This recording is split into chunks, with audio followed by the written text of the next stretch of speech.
Anybody who started watching Solo Leveling Season 1 and immediately thought it couldn't compete with other hit anime series needs to apologize. Sound familiar? As Season 2 hits the ground running.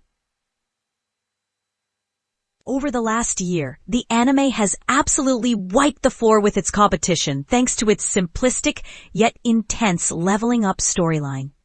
Main character Jinwoo started out as an E-rank hunter, merely going along to raids in order to make up numbers in a crew. As time has passed, however, things have changed. Jinwoo is having the classic hero's journey of realizing he's actually much stronger after coming back from the dead in the pilot episode. Instead of climbing the ranks, he is stuck with his E-rank label while the system secretly upgrades his missions, weapons, and strength. Why?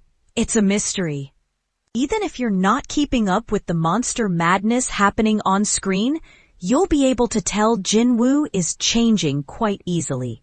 Without any warning, his physical appearance subtly shifts at numerous points, meaning he started Season 2 as a buff, chiseled man. The meek schoolboy we started with disappeared fairly quickly into Solo Leveling, and that's been a problem for some fans. Now that we're one episode into Season 2, there's two opposing arguments in the fandom. Some feel Season 1 did a terrible job of showing Jinwoo's progress and evolution, but they also think Season 2 is going to fumble the bag. Given how starkly different Jinwoo is now, there's a fear that his growth will be rushed as Solo Leveling steamrollers into its Jeju Island arc. Let's flip this argument on its head. What if the speed of Jinwoo's ranking is actually a blessing rather than a curse? Yes, we're moving at a lightning-quick pace, but it's incredibly dynamic. And isn't that why Solo Leveling has stood out so much in the first place? It's fair to say that, historically, anime likes to take its sweet time unfolding a storyline. While this often matches up with manga chapters, TV adaptations still never leave any stone unturned. Think of One Piece as an example. We're only just beginning to see the anime's finish line, and it's been going since 1999. Dragon Ball, Naruto, My Hero Academia, and Attack on Titan have all followed a similar path. In one way or another, each franchise has continued to live on, even if it's obvious its storyline should have been stopped long before. Solo Leveling quite literally slices through its rivals by getting to the meat much, much faster. If Jinwoo's story had any different kind of pacing, it would be boring.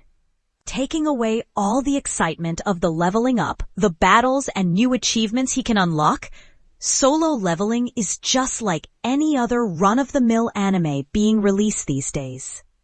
It hits all the basic narrative touchpoints while incorporating stereotypical goals to be reached, namely that a young, weak boy defies the odds and fulfills a supernatural prophecy. The reason why we're so enthused by the show and can't wait to devour Season 2 is its dynamism. Obviously, the big mystery of why Jinwoo is still showing as an E-rank that's incredibly tantalizing. But the small wins are just as heart-stopping. Other hunters are now starting to see Jinwoo as a real threat, and that's thanks to him being thrown into the deep end head first. We finally got an anime that's really challenging the system it set for itself, and that's challenging us in turn. The next episode has never been needed more when we've been charged through a deadly, violent mission at full pelt, almost always resulting in more questions than answers. Jinwoo hardly knows how to handle what's being thrown at him, but the fact he can hold on by the tips of his fingers makes watching any scene in Solo Leveling remarkable. If Jinwoo can keep up with being in the thick of the action, so can we. It's time we respected Solo Leveling Season 2 for what it's giving us. A blood-rushing, pulse-raising adventure that's showing no signs of slowing down. Solo Leveling Season 2 is available to watch on Crunchyroll. Check out more of our fantasy coverage or visit our TV guide and streaming guide to find out what's on. For more from the biggest stars in TV, listen to the Radio Times podcast.